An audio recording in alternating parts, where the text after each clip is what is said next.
Rebecca Thompson stood at her classroom window watching the autumn leaves drift across the empty playground at Riverside Middle School. At 29, she possessed the kind of gentle demeanor that made students feel safe and colleagues dismiss her as harmless. Her wire-rimmed glasses reflected the afternoon sunlight as she organized lesson plans with the methodical care that defined everything she did. Dressed in her usual navy cardigan and modest skirt, she looked every inch the quiet English teacher, who preferred books to confrontation, solitude to social gatherings. What her colleagues at Riverside Middle School didn't know was that the soft-spoken woman who taught their children about Shakespeare and poetry had once stood in boxing rings. Across 3 states, her gloved hands raised in victory. Rebecca Thompson had been Ohio's Golden Gloves champion at 22, a title she'd earned through years of dedication, sacrifice, and an iron will that few people ever got to see. But that was a lifetime ago, before she'd hung up her gloves to pursue what she called her true calling. Teaching had always been her dream, even during her boxing career. She'd used her prize money to put herself through graduate school, earning a master's in education while training at dawn and studying late into the night. Before we jump back in, tell us where you're tuning in from, and if this story touches you, make sure you're subscribed, because tomorrow I've saved something extra special for you. The transition from fighter to educator had been deliberate and complete. She'd moved to Millbrook specifically because no one here knew about her athletic past, allowing her to build her teaching career without the assumptions and expectations that came with being a former champion. Rebecca had learned early in her teaching career that colleagues treated you differently when they knew you could knock them unconscious. Male teachers either became unnecessarily aggressive, feeling challenged, or uncomfortably deferential, unsure how to interact with a woman who could physically dominate them. Female colleagues sometimes grew distant, viewing her as intimidating rather than supportive. Students, too, reacted strangely when they discovered their quiet teacher had once been featured in sports magazines. It was easier, she'd found, to be seen as just another mild-mannered educator.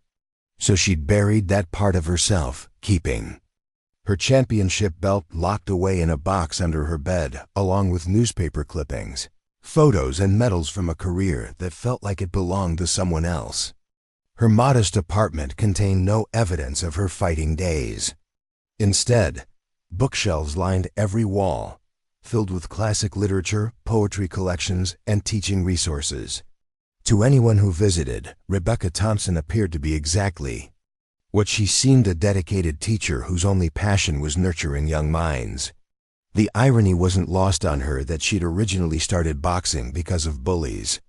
As an awkward 16-year-old, she'd been tormented by a group of older students who seemed to delight in making her life miserable. Her father, a construction worker who believed in solving problems with direct action, had enrolled her in boxing classes at the local gym. "Becca," he'd said, "you can't always avoid trouble, but you can sure make sure it thinks twice about messing with you." Those words had proven prophetic in ways her father never could have imagined. Boxing hadn't just taught her to fight, it had transformed her understanding of strength, discipline, and self-respect. She'd discovered that true power came not from the ability to hurt others, but from the confidence of knowing you could protect yourself and those you cared about. The shy girl who'd once cowered in school hallways had become a woman who feared nothing, even though she chose to present herself as someone who feared everything. Rebecca's peaceful afternoon routine was interrupted by the 5 sound of heavy footsteps in the hallway outside her classroom. She recognized the swagger without looking up from her desk. Derek Martinez, the pay teacher and head football coach, had a way of moving through the school like he owned it. At 35, Derek was the kind of man who'd never quite gotten over his high school glory days, when he'd been the star quarterback before a knee injury ended his college prospects. Now he channeled that frustrated athleticism into coaching middle school football and intimidating anyone he perceived as weak. Derek's domain extended far beyond the gymnasium. He'd cultivated a following among certain male faculty members who seemed drawn to his aggressive confidence and casual disregard for appropriate workplace behavior. Chief among these was Tony Wilson, a 32-year-old history teacher who desperately wanted to be part of Derek's inner circle. Tony had the kind of personality that changed depending on who he was trying to impress. And around Derek, he became cruder and more aggressive than his natural temperament suggested. The third member of this informal brotherhood was Mark Stevens, the 28-year-old math teacher who possessed a particular talent for psychological manipulation. Where Derek relied on physical intimidation and Tony on desperate approval-seeking, Mark preferred subtle cruelty delivered with a smile. He had a gift for identifying people's insecurities and exploiting them with surgical precision. Together, these three had created an atmosphere of casual harassment that had driven away several female teachers over the years. They operated with the confidence of men who'd never faced real consequences for their behavior, protected by a principal who was either oblivious to their conduct or unwilling to confront it. Principal Janet Walsh was approaching retirement and seemed more interested in avoiding controversy than addressing it. The few complaints that had been filed against Derek's group had mysteriously disappeared into bureaucratic limbo. Rebecca had managed to avoid their attention for most of her 3 years at Riverside Middle School through a combination of strategic invisibility and careful schedule management. She ate lunch in her classroom rather than the faculty lounge, arrived early and left late to avoid crowded hallway interactions, and kept her communication with male colleagues strictly professional. It was an exhausting way to work, requiring constant vigilance and self-limitation, but it had allowed her to focus on what mattered most to her students. Her classroom had become a sanctuary not just for her, but for the quieter students who found refuge there during lunch periods and after school. Rebecca had always been drawn to the overlooked kids, perhaps because she remembered so clearly what it felt like to be dismissed and underestimated. She made it her mission to help them find their voices, to discover strength they didn't know they possessed. One such student was Emma Chun, a 13-year-old 8th grader whose intelligence was matched only by her social anxiety. Emma reminded Rebecca of herself at that age, shy, bookish, and desperately wanting to fit in while simultaneously terrified of drawing attention. The girl had started spending lunch periods in Rebecca's classroom, initially claiming she needed help with assignments, but eventually just sitting quietly, reading or working on creative writing projects. Rebecca treasured these moments with students like Emma, watching a shy child gain confidence through literature and self-expression reminded her why she'd left boxing behind. In the ring, victory was measured in knockouts and point scores. In the classroom, success was counted in moments when a reluctant reader discovered they loved poetry, or when a quiet student found the courage to share their thoughts with the class. The delicate ecosystem Rebecca had created around herself began to crack on a gray October morning when budget cuts forced the school to restructure its schedule. The new arrangement meant she would have to use the main faculty lounge during her planning period, sharing space with colleagues she'd successfully avoided for years.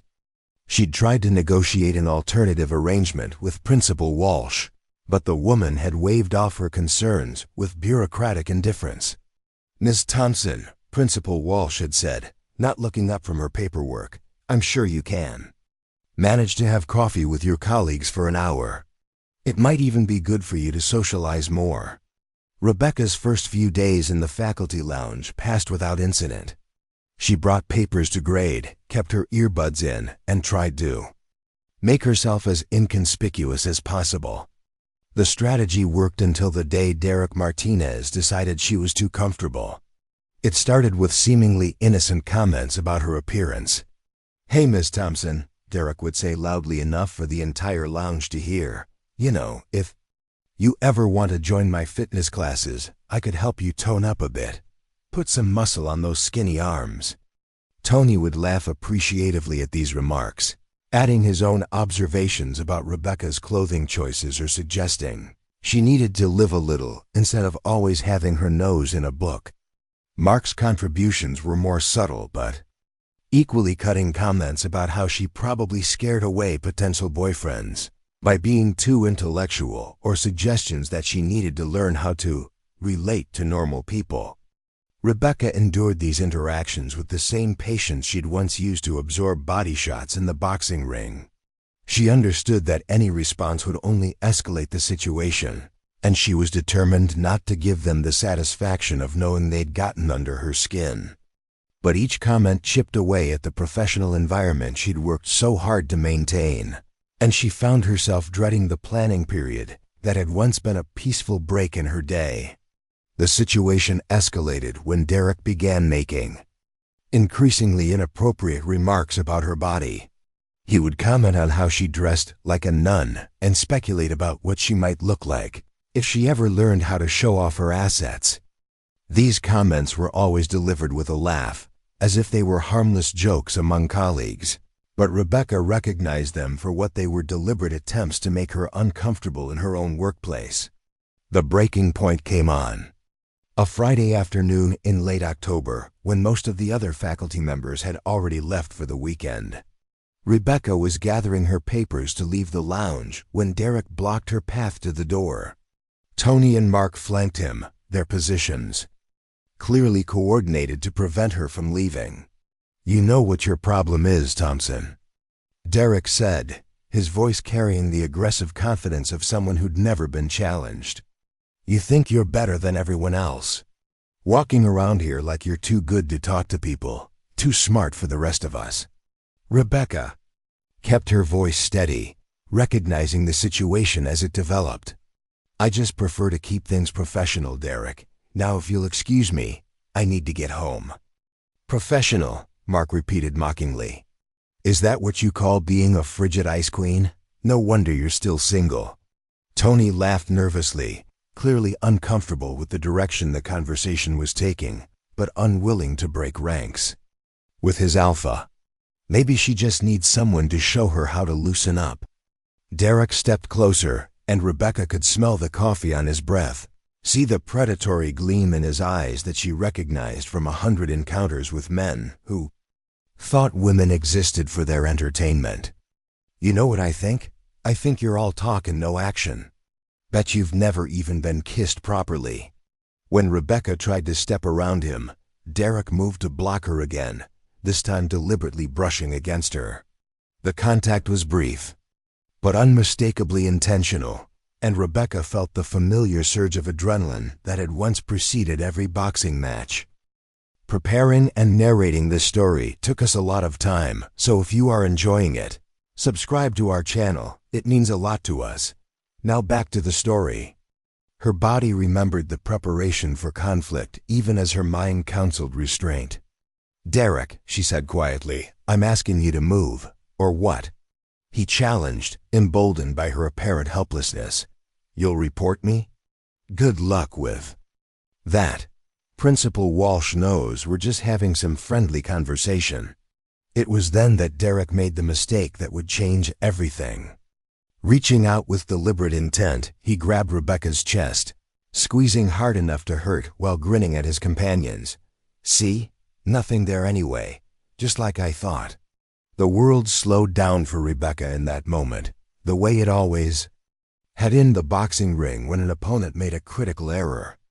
She felt the familiar clarity that came with absolute certainty about what needed to happen next. Years of training had conditioned her body to respond to physical aggression with immediate, decisive action, and Derek Martinez had just crossed a line that activated every instinct she'd spent her adult life controlling.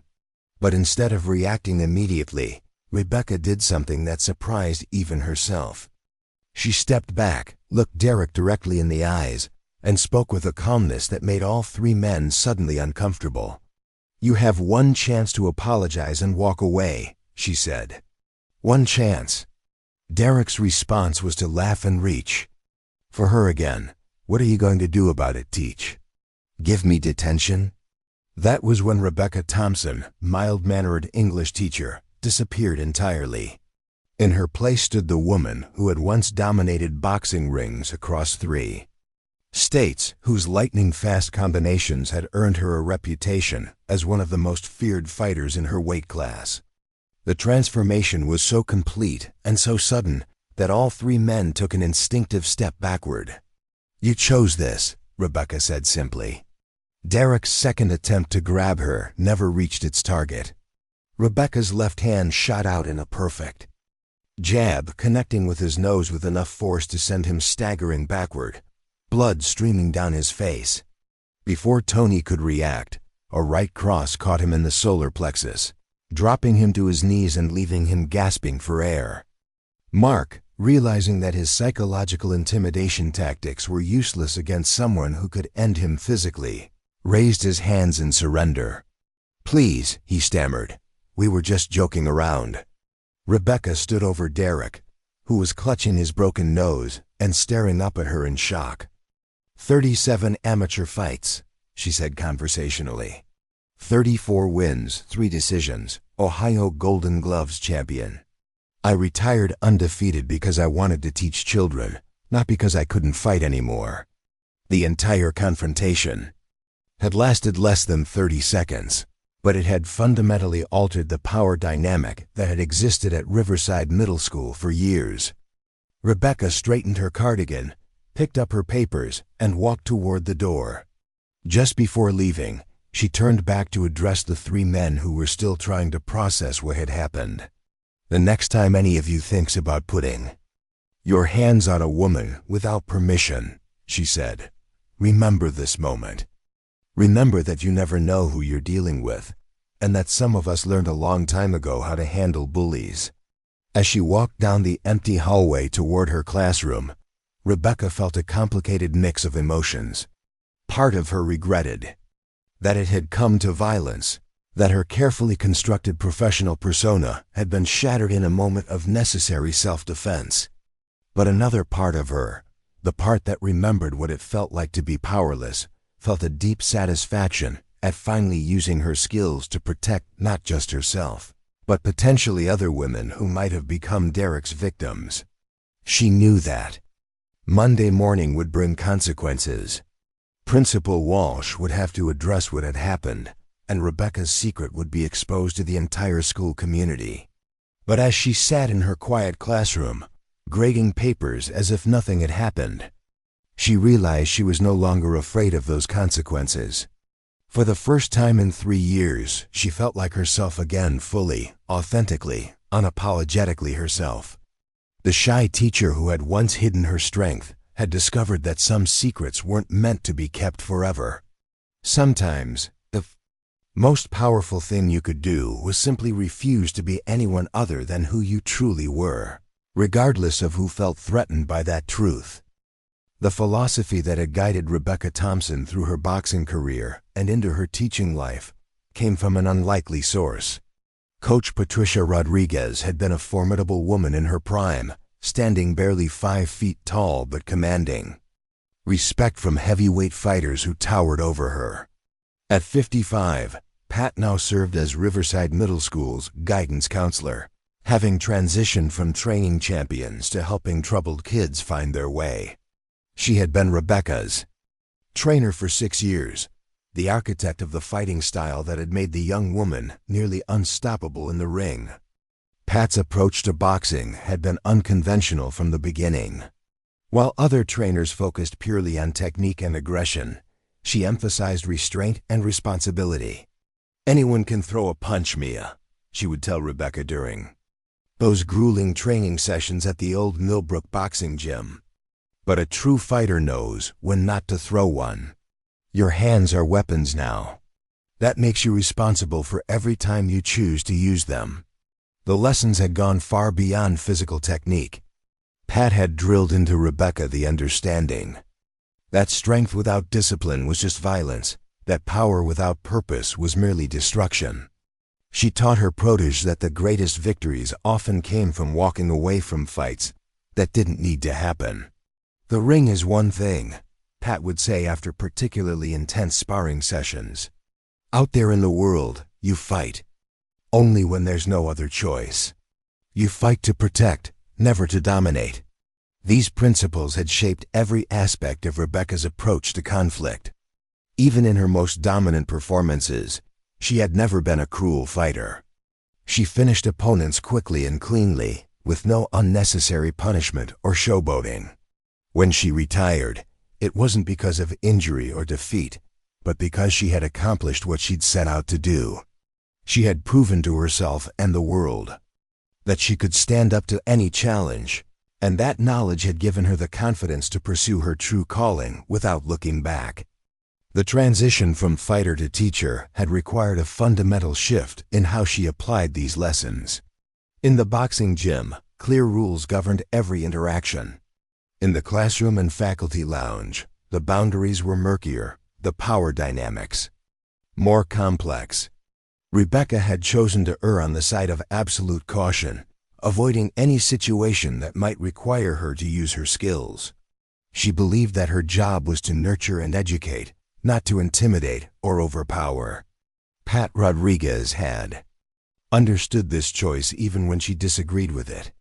The two women had maintained their friendship after Rebecca's retirement, though they rarely spoke about boxing anymore. Pat had taken the counselor position at Riverside, partly to stay close to her former protege, partly because she believed her experience with fighters had given her unique insights into helping troubled youth. She recognized the signs of internal struggle, the weight of carrying power you couldn't safely use. Their coffee meetings at the downtown diner had become a monthly ritual, though Rebecca was careful to keep their conversations focused on education and student welfare rather than her past. Pat respected these boundaries while occasionally dropping hints that she worried about her former fighter's complete withdrawal from anything resembling confrontation. She had seen other retired boxers struggle with the transition, but Rebecca's situation was unique. Most fighters retired because they could no longer compete.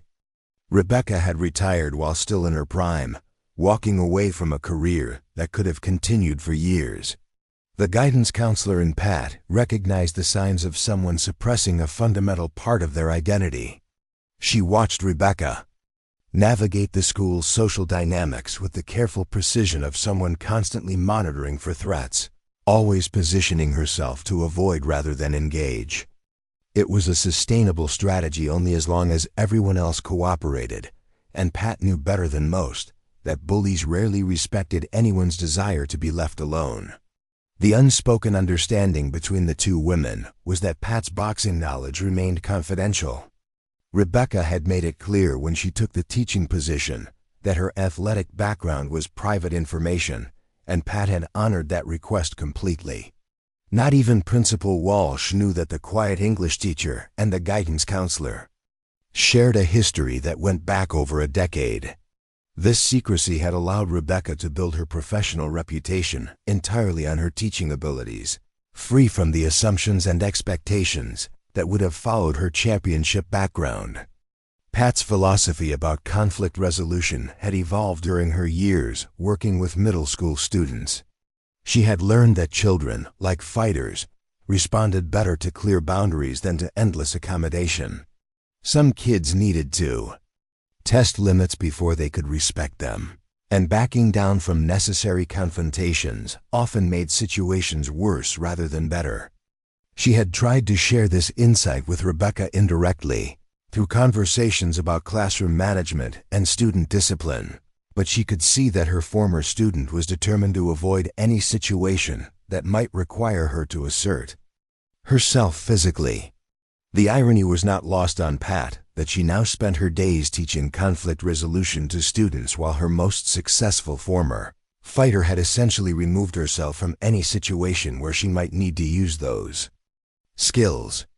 She respected Rebecca's choice while worrying about its long-term sustainability. Predators, whether in the boxing ring or the faculty lounge, had an instinct for identifying those who wouldn't fight back. Rebecca's strategy of complete avoidance might have worked in a perfect world, but Pat had seen enough of both boxing and middle school politics to know that such worlds didn't exist.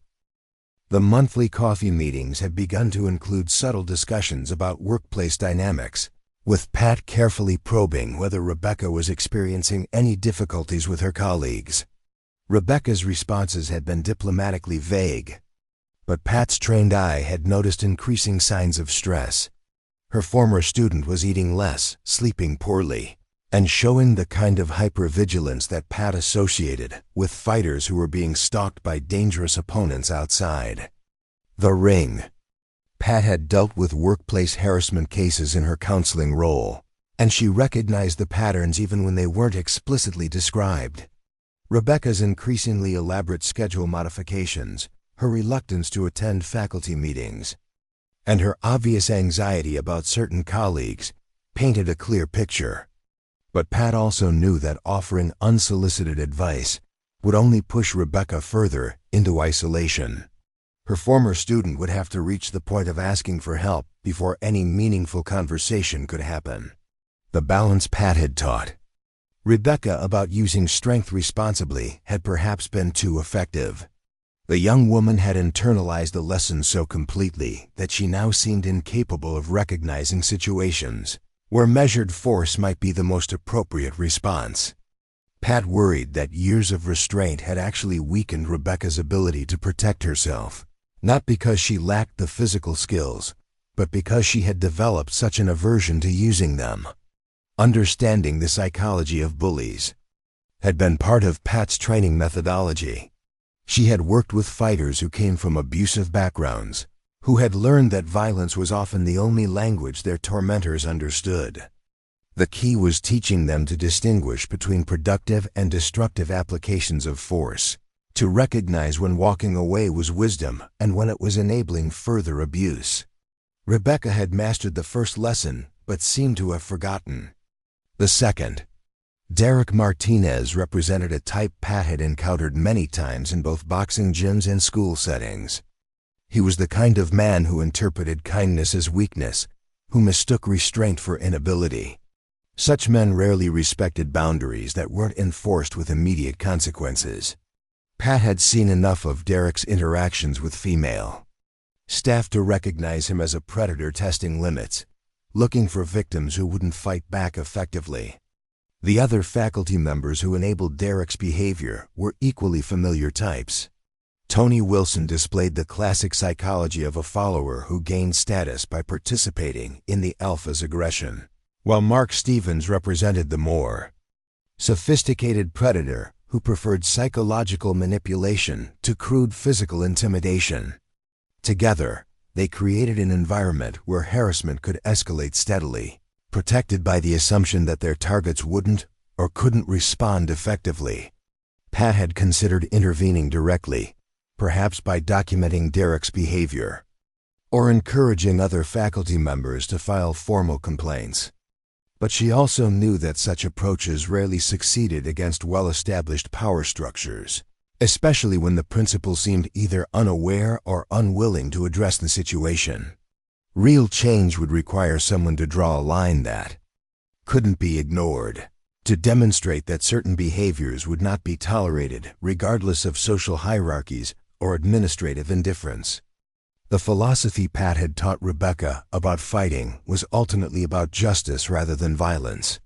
The goal was never to hurt others unnecessarily, but to create consequences for those who refused to respect reasonable boundaries. Sometimes, the most compassionate thing you could do was to stop someone from continuing behavior that would eventually destroy them as well as their victims. Derek Martinez was heading toward a confrontation that would define the rest of his career, and Pat suspected that Rebecca might be the one to provide the education he desperately needed. Derek Martinez had built his entire adult identity around physical dominance and social intimidation. At 35, he possessed the kind of aggressive confidence that had never been effectively challenged, at least not by anyone whose opinion he cared about. His high school football success had created a sense of entitlement that college-level competition had only temporarily dented. When his knee injury ended his athletic scholarship, he had channeled his frustration into coaching and teaching, environments where his physical presence and crude charisma could still command respect. The culture Derek had cultivated around himself was carefully constructed to reinforce his position as the alpha male in any group. He surrounded himself with men who either admired his confidence or were too intimidated to challenge it. His coaching success with the middle school football team had given him legitimate authority that he leveraged into informal power over other aspects of school life.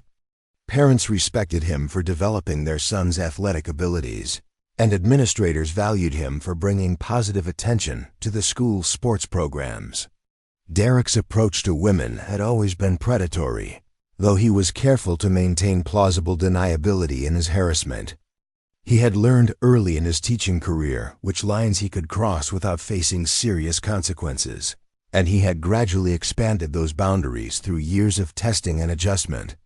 His comments about female colleagues' appearances, his inappropriate touching disguised as friendly contact, and his creation of hostile environments were all calculated to achieve maximum intimidation with minimum risk. The power structure Derek had created was reinforced by his followers, particularly Tony Wilson and Mark Stevens. Tony provided enthusiastic validation for Derek's behavior, laughing at his jokes and participating in his harassment campaigns with the desperate energy of someone trying to earn acceptance. Mark offered a more sophisticated form of support, using his intelligence to provide Derek with psychological insights about their targets and helping to craft harassment strategies that were difficult to document or report effectively. Together, these three men had driven away several female teachers over the years, though their victims' departures were usually attributed to other factors. The pattern was always the same: initial testing to identify women who seemed vulnerable or unlikely to fight back, escalating harassment disguised as humor or friendly interaction, and persistent pressure until the target either submitted to a subordinate role or left the school entirely. Derek took particular satisfaction in these victories, viewing them as confirmation of his natural dominance. The specific techniques Derek used had been refined through years of practice. He would start with seemingly innocent comments about appearance or behavior, delivered in public settings where the target would be reluctant to make a scene.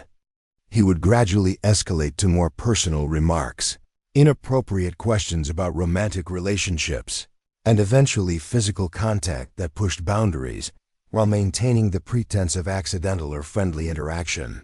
Throughout this process, he would ensure that witnesses were either his allies or neutral parties who would be unlikely to support any formal complaints. Derek's success had made him increasingly bold over the years. He had learned that most women would endure significant harassment rather than risk the social and professional consequences of fighting back. Those who did complain often found their concerns dismissed or minimized by administrators who viewed workplace conflicts as distractions from more important business. The few women who had attempted to stand up to Derek directly had discovered that he was skilled at turning such confrontations to his advantage, portraying himself as the victim of unreasonable aggression or oversensitivity. The arrival of Rebecca Thompson at Riverside Middle School had initially disappointed Derek because of her obvious strategy of avoidance. He preferred targets who would provide more entertainment, women who would react visibly to his harassment and create opportunities for further manipulation. Rebecca's careful scheduling and social isolation had protected her for 3 years, but Derek viewed this as a challenge rather than a deterrent. He believed that everyone had a breaking point, and he had made finding Rebecca's into a long-term project. The forced interaction created by the schedule changes had given Derek the opportunity he had been waiting for. Rebecca's obvious discomfort in the faculty lounge, her careful positioning to avoid him, and her refusal to engage with his initial comments had only confirmed his assessment that she was afraid of direct confrontation. He interpreted her politeness as weakness, her professionalism as evidence that she could be intimidated into submission like his previous targets. Derek's escalating behavior toward Rebecca followed his established pattern, but with additional intensity because of the time he had invested in the campaign. Her continued resistance to his initial approaches had frustrated him, making the eventual conquest seem more important to his self-image. He began to view breaking Rebecca's composure as a test of his abilities, a validation that his methods could work even on seemingly immune targets. The presence of Tony and Mark during these encounters was crucial to Derek's strategy. Their participation and approval gave him confidence while creating witnesses who would support his version of events if any complaints were filed. More importantly, their presence transformed individual harassment into group behavior, making Rebecca's situation seem more hopeless while providing Derek with the social reinforcement he needed to escalate his tactics. Derek's decision to physically assault Rebecca represented both the culmination of his campaign and a fundamental miscalculation about the nature of his target. Years of success had convinced him that he could accurately assess any woman's capacity for resistance, and Rebecca's quiet demeanor had led him to categorize her as ultimately submissive. He believed that crossing the line into physical contact would either break her completely or provide him with the dramatic reaction he craved, either outcome representing a victory in his mind. The moment Derek reached for Rebecca's chest, he was operating under assumptions that had served him well for years. He expected either shock paralysis or ineffective protest, responses that would allow him to maintain control of the situation while achieving his goal of complete domination.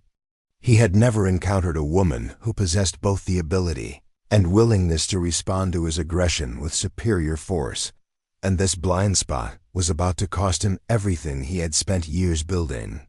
Tony Wilson's presence in Derek's inner circle was motivated by a complex mixture of admiration, fear, and desperate social ambition. At 32, Tony possessed neither Derek's physical confidence nor Mark's intellectual sophistication, but he had carved out a role for himself as the enthusiastic supporter who provided validation and encouragement for the group's activities. His need for acceptance had led him to participate in behavior that his better instincts told him was wrong, but his fear of isolation was stronger than his moral reservations. Tony's background had shaped him into the perfect follower for someone like Derek. Raised by an overbearing father who had constantly criticized his lack of athletic ability, Tony had learned early that his path to male approval lay through association with stronger, more confident men. His high school years had been spent on the periphery of popular groups, always striving to prove his worth through loyalty and enthusiasm. This pattern had continued into adulthood, where his teaching career provided professional competence, but little of the social validation he craved. The history department position at Riverside Middle School had initially been a source of genuine satisfaction for Tony. He was a competent teacher who genuinely cared about his students, and his knowledge of historical events provided him with confidence in at least one area of his life. However, the social dynamics among the faculty had quickly reminded him of the hierarchies that had dominated his youth, and he had gravitationally toward Derek as the obvious alpha figure in the schools. Male social structure. Derek had recognized Tony's usefulness immediately, understanding that enthusiastic followers were crucial to maintaining his position of dominance. Tony's desperate need for acceptance made him reliable in ways that more confident allies might not be, and his basic decency actually enhanced Derek's ability to justify their behavior. If someone like Tony could participate in the harassment, Derek reasoned, then it couldn't be as serious as their targets claimed. The role Tony played in the group's dynamics was essential to Derek's strategy. His nervous laughter at inappropriate jokes, his eager participation in harassment campaigns, and his willingness to corroborate Derek's version of events provided crucial social proof that the behavior was acceptable among reasonable men. Tony's participation also helped to normalize the harassment for other potential witnesses, making it seem like harmless male bonding rather than systematic abuse. Tony's specific contributions to the harassment of Rebecca Thompson had been carefully calibrated to his personality. Rather than making direct sexual comments like Derek, Tony focused on undermining her intellectual credibility and social status. He would make jokes about her clothing choices, suggest that she was pretentious or antisocial, and generally support Derek's narrative that Rebecca needed to be taken down a few pegs for the good of the faculty's social cohesion. The escalation toward physical harassment had made Tony increasingly uncomfortable, though he lacked the courage to voice his concerns directly. He could see that Derek's behavior was becoming more aggressive and less defensible, but his fear of losing his place in the group prevented him from either objecting or withdrawing his support. He told himself that his presence actually made the situation safer, that Derek might go even further if he didn't have witnesses to consider. Tony's participation in the final confrontation with Rebecca had been reluctant but automatic. When Derek had positioned the group to prevent Rebecca from leaving the faculty lounge, Tony had taken his assigned place without consciously deciding to participate in what was clearly becoming a serious assault. His nervous laughter at Derek's increasingly crude comments had been genuine discomfort, disguised as approval. But Rebecca had no way of distinguishing between reluctant and enthusiastic participation. The moment Derek grabbed Rebecca's chest, Tony experienced a clarity that had been absent from his previous participation in the harassment campaign. He suddenly understood that he was witnessing and enabling a serious crime, not just inappropriate workplace behavior.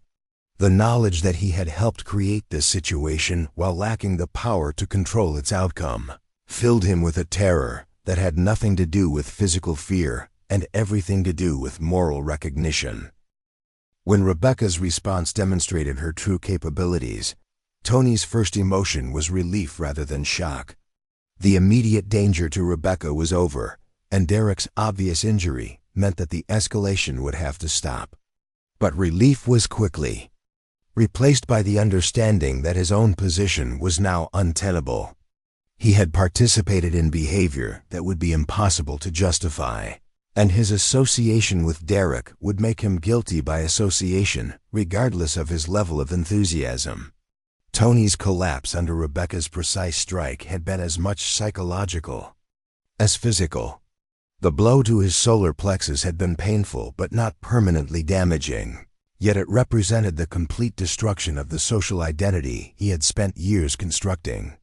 He understood immediately that his career at Riverside Middle School was over, that his reputation in the community was destroyed, and that the respect he had finally earned as a teacher would be replaced by the shame of being identified as a sexual predator. The aftermath of the confrontation would force Tony to confront the choices that had led him to this moment. His desperate need for male approval had caused him to participate in behavior that violated every principle he claimed to believe in. His cowardice in the face of Derek's aggression had made him complicit in the systematic harassment of a colleague who had never done anything to deserve such treatment. Most painfully, his participation had helped to create an environment where sexual assault seemed like a reasonable next step in an escalating campaign of intimidation. Tony's journey toward understanding his responsibility would be long and difficult, complicated by his tendency to view himself as a victim of Derek's manipulation rather than an active participant in the harassment campaign. The recognition that his need for acceptance had made him dangerous to the women around him would require the kind of honest self-examination that Tony had spent his entire adult life avoiding. Whether he would be capable of that growth remained to be seen. Mark Stevens brought a different kind of toxicity to Derek's group, one that was perhaps more dangerous because of its sophistication. At 28, Mark possessed the intelligence and psychological insight to understand exactly what they were doing to their targets, but he chose to participate anyway because he enjoyed the sense of power that came from manipulating and destroying other people. Where Derek relied on crude intimidation and Tony provided enthusiastic support, Mark contributed strategic thinking and refined cruelty. Mark's approach to harassment was methodical and calculated, designed to maximize psychological damage while minimizing the risk of formal consequences. He had studied his targets carefully, identifying their insecurities and vulnerabilities with the precision of a surgeon preparing for a difficult operation. His contributions to the group's campaigns were always the most effective because they were based on genuine insight into human psychology rather than simple aggression or desperate approval-seeking. The intellectual aspect of Mark's cruelty made him particularly dangerous to someone like Rebecca, whose carefully constructed professional identity was built on the foundation of her hidden athletic background.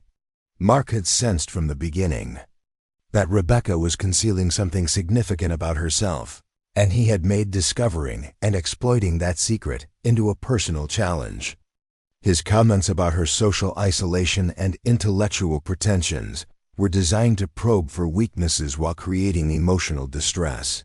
Mark's participation in the escalating harassment of Rebecca had been the most calculating of the three men. He understood better than Derek or Tony that they were approaching a line that would be impossible to cross safely, but he was curious to see how far they could push before facing real consequences. His presence during the final confrontation had been motivated partly by loyalty to the group and partly by scientific interest in observing the complete destruction of their target's composure. When Derek made the decision to physically assault Rebecca, Mark had recognized immediately that the situation was spiraling beyond their control. Unlike Tony, whose participation was driven by fear and social need, Mark was capable of making rational calculations about risk and benefit. He understood that sexual assault would bring consequences that their previous harassment had avoided, but he was too curious about the outcome to intervene. Rebecca's response had provided Mark with information he found both fascinating and terrifying. Her obvious martial arts training explained the confidence that had made her such a challenging target, but it also revealed how completely they had misunderstood the situation they had created. Mark was intelligent enough to recognize that Rebecca could have seriously injured or even killed all three of them if she had chosen to do so, and that realization forced him to confront the reality of what they had been doing. The psychological impact of discovering that their victim was more dangerous than any of her tormentors would stay with Mark long after his physical fear had faded. He had built his self-image around his ability to understand and manipulate other people, but Rebecca's hidden capabilities had revealed the limitations of his insights. The recognition that he had been playing a game whose rules he didn't understand would force him to question other assumptions about his ability to control the people around him. Mark's surrender during the confrontation had been the rational response of someone who understood that resistance would only make his situation worse. Unlike Derek, whose pride prevented him from acknowledging defeat, or Tony, whose terror had overwhelmed his capacity for clear thinking, Mark was able to recognize immediately that their best hope for minimizing consequences lay in complete submission to Rebecca's authority. The aftermath would require Mark to confront the reality that his intelligence had been used for destructive purposes, that his psychological insights had been weapons rather than tools for understanding. The choice between using his abilities to help or harm others had always been available to him, but he had consistently chosen cruelty because it provided him with a sense of power and control. Rebecca's demonstration of real power would force him to recognize how pathetic his own pretensions had been. Whether Mark would be capable of genuine change remained questionable. His intelligence made him capable of understanding the harm he had caused, but it also made him skilled at rationalizing his behavior and avoiding responsibility. The community service and counseling that would likely be required as part of his consequences would provide opportunities for growth, but they would also give him new environments in which to practice manipulation and control. The three men who had created Riverside Middle School's culture of harassment represented different aspects of toxic masculinity, but they shared a common belief that women existed for their entertainment and control. Rebecca Thompson's response had shattered that belief for all of them, though each would process the experience differently. Derek would struggle with the loss of his physical dominance, Tony would have to confront his moral cowardice, and Mark would be forced to recognize the limitations of his psychological manipulation.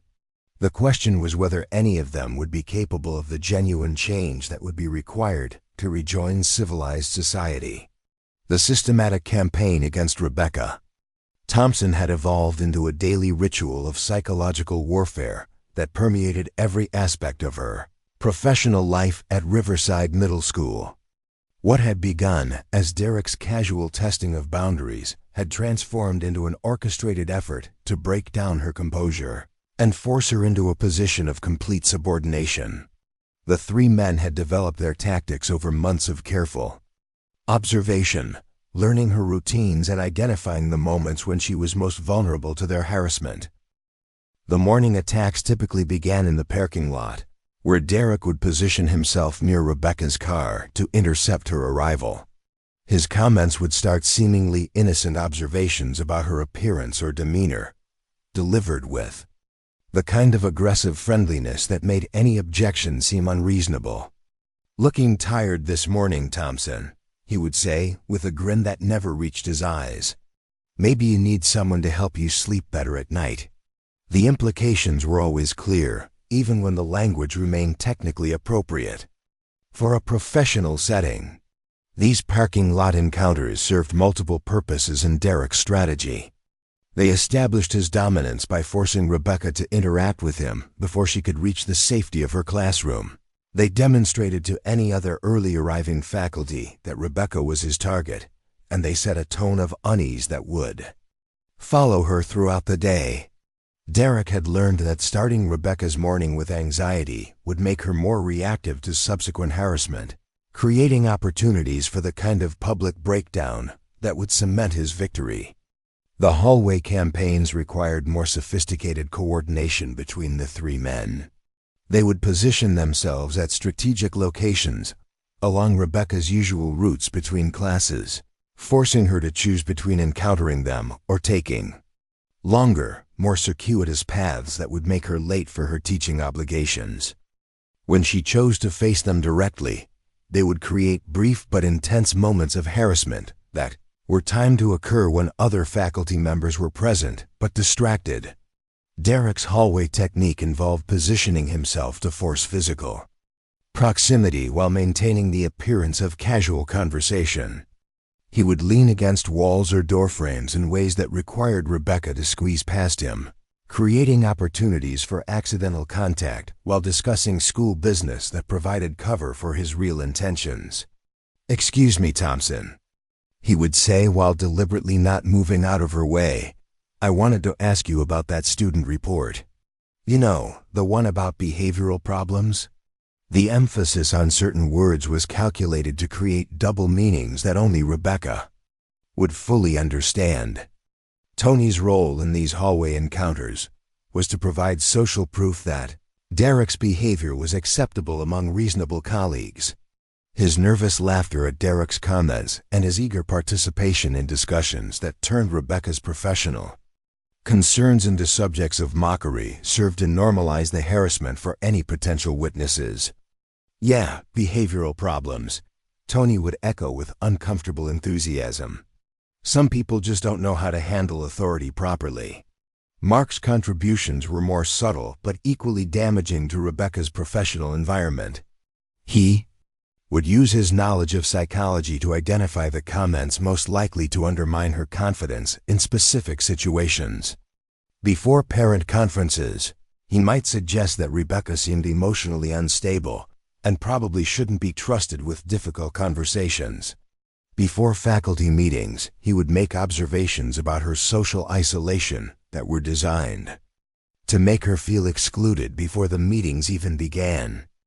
The faculty lounge campaign represented the pinnacle of their coordinated harassment strategy. The forced proximity created by the schedule changes had given them access to Rebecca during her planning period, a time when she should have been able to focus on her teaching preparation without fear of harassment. Instead, they had transformed her most important break in the day into an ordeal that required constant vigilance and emotional armor. Derek's faculty lounge approach was designed to make Rebecca feel physically unsafe while maintaining enough ambiguity to avoid formal complaints. He would comment on her body in ways that were ostensibly concerned with her health or fitness, but the underlying sexual implications were unmistakable. "You know, Thompson, you should really consider joining my gym," he would say while letting his eyes roam over her figure. "I could design a special workout program just for you. Focus on areas that need the most attention."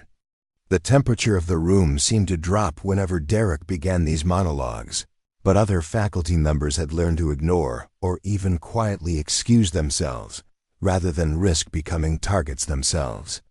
Rebecca understood that she was completely alone in these encounters, that any hope of intervention from colleagues was unrealistic given the social dynamics Derek had carefully cultivated over years of establishing his dominance. Tony's faculty lounge contributions focused on undermining Rebecca's intellectual credibility and professional competence.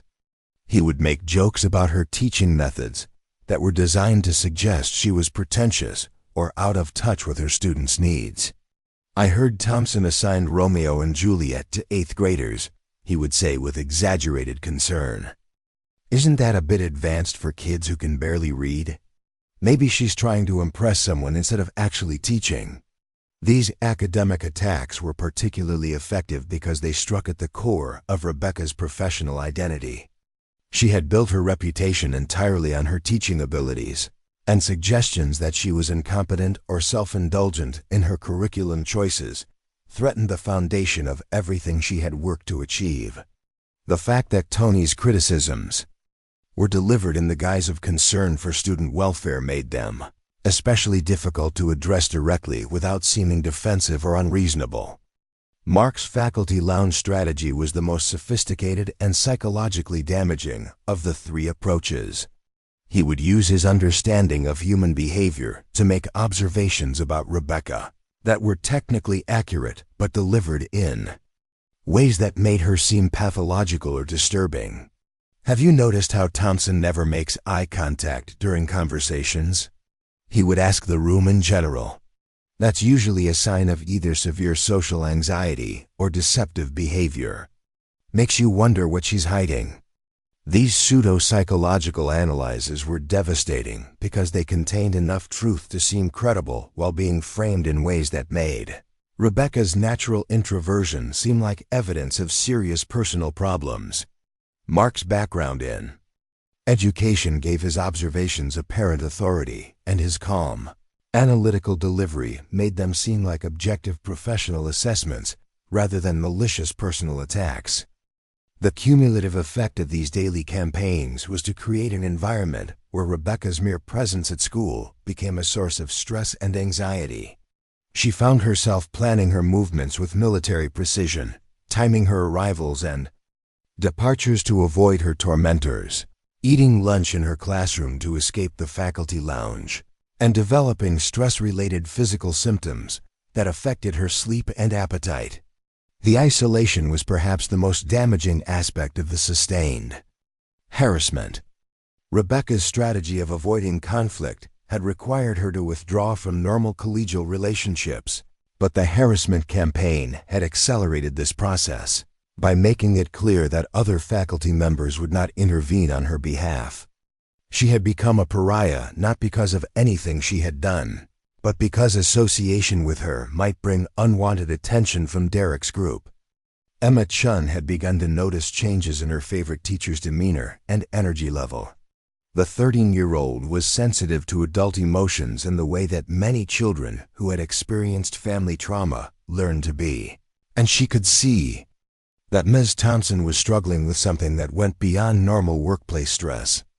Emma's lunch visits to Rebecca's classroom had become more frequent as she sensed that her teacher needed the company, though she was too young to understand the full scope of what Rebecca was enduring. Rebecca's attempts to maintain her teaching quality despite the ongoing harassment represented perhaps her greatest act of courage during this period. She refused to allow her personal struggles to impact her students' education, which meant compartmentalizing her anxiety and fear for 6 hours each day. while delivering engaging lessons and providing emotional support to the children in her care. This psychological splitting required enormous energy and contributed to her growing exhaustion. The documentation of harassment incidents had become impossible because of the sophisticated methods Derek's group employed. Their comments and actions were carefully calibrated to remain just below the threshold that would trigger administrative intervention, and their coordination ensured that there were always witnesses who would support their version of any disputed events. Rebecca understood that any formal complaint would likely be dismissed as an overreaction to normal workplace dynamics. Principal Janet Walsh's obliviousness to the situation was partly genuine ignorance and partly willful blindness to problems that would require difficult conversations and potential conflicts with popular faculty members. Derek's success as a coach and his reputation in the community made him valuable to the school's public image, while Rebecca's quiet competence made her less visible to administrators, who measured success in terms of external recognition rather than classroom excellence. The psychological toll of the sustained harassment was beginning to manifest in ways that Rebecca could no longer completely conceal. Her hand trembled slightly when she wrote on the whiteboard. Her voice sometimes caught when she tried to project confidence during lessons, and her usually impeccable classroom management was showing signs of strain. These subtle changes were noticed by her students, who began to worry about their beloved teacher while lacking the power to help her. Rebecca's evening conversations with herself had become increasingly desperate as she searched for solutions that would allow her to continue teaching without either abandoning her principles or accepting permanent victimization. She had considered transferring to another school, but she knew that Derek's influence in the local education community would likely follow her. She had thought about formal complaints, but the sophisticated nature of the harassment made proving her case seem unlikely. Most painfully, she had begun to question whether her commitment to nonviolence was actually enabling the continuation of behavior that might harm other women in the future. The internal struggle Rebecca faced was between her deeply held beliefs about the appropriate use of force and her growing recognition that some situations could not be resolved through accommodation and avoidance. Her boxing training had taught her that there were times when violence was not only justified, but necessary to prevent greater harm. But her teaching philosophy had emphasized the power of patience, understanding, and peaceful resolution. The harassment campaign was forcing her to confront the possibility that these two worldviews might be incompatible in certain circumstances.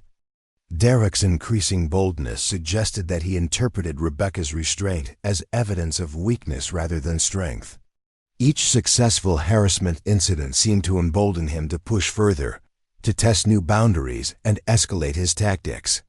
Rebecca understood that her strategy of endurance was actually encouraging the behavior she was trying to avoid, but she also feared that any change in her approach would lead to consequences she couldn't control. The breaking point was approaching with the inevitability of a championship fight that both boxers knew would end in a knockout. Rebecca could feel the tension building towards some kind of resolution, but she remained committed to finding a solution that wouldn't require her to compromise her professional integrity or her personal values. What she didn't yet understand was that Derek had already made the choice for her, that his escalating aggression was leading toward a confrontation that would force her to choose between her principles and her safety. The faculty lounge had become a battlefield where psychological warfare was conducted under the guise of collegial interaction. Every day brought new tests of Rebecca's endurance, new attempts to find the pressure point that would finally break her composure and give Derek the victory he craved. The three men had invested too much time and energy in their campaign to abandon it now, and Rebecca's continued resistance had made breaking her into a matter of personal pride rather than simple entertainment.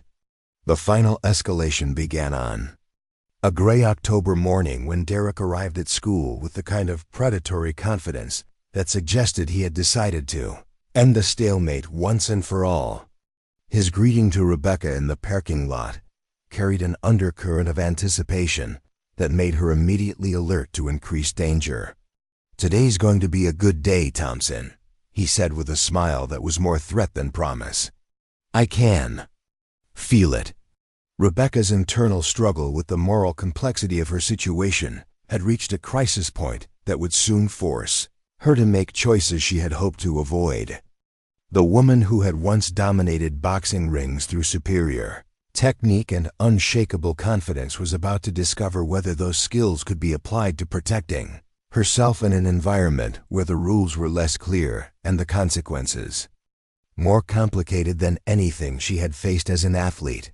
The countdown to confrontation had begun, and both Rebecca and Derek seemed to sense that their long campaign of psychological warfare was about to transform into something more direct and irrevocable. The question was no longer whether violence would occur, but whether Rebecca would be able to maintain her moral center when the moment of truth finally arrived. The shy teacher who had spent 3 years hiding her true capabilities was about to learn whether her commitment to peace was stronger than her instinct for survival. The moment of reckoning arrived with the brutal clarity that Rebecca remembered from her championship fights, when all the preparation and psychological warfare condensed into a few seconds that would determine everything. Derek's assault had crossed every line that civilized society recognized, transforming what had been workplace harassment into a criminal act that demanded immediate response. The grabbing of her chest wasn't just physical violation, it was a declaration that he viewed her as property to be handled according to his desires, regardless of her consent or dignity. Rebecca's body responded with the muscle memory of 6 years of intensive training, but her mind experienced the strange time dilation that elite athletes knew well. She could see Derek's confident smirk, hear Tony's nervous breathing, feel Mark's calculating gaze, and understand with perfect clarity that this moment would define not just her own future, but the message sent to every woman who might face similar predators. The shy teacher persona that had protected her for 3 years evaporated like morning mist, replaced by the champion who had never lost a fight that mattered. The first strike was a textbook left jab that connected with Derek's nose with the precise force necessary to break cartilage without causing permanent disability.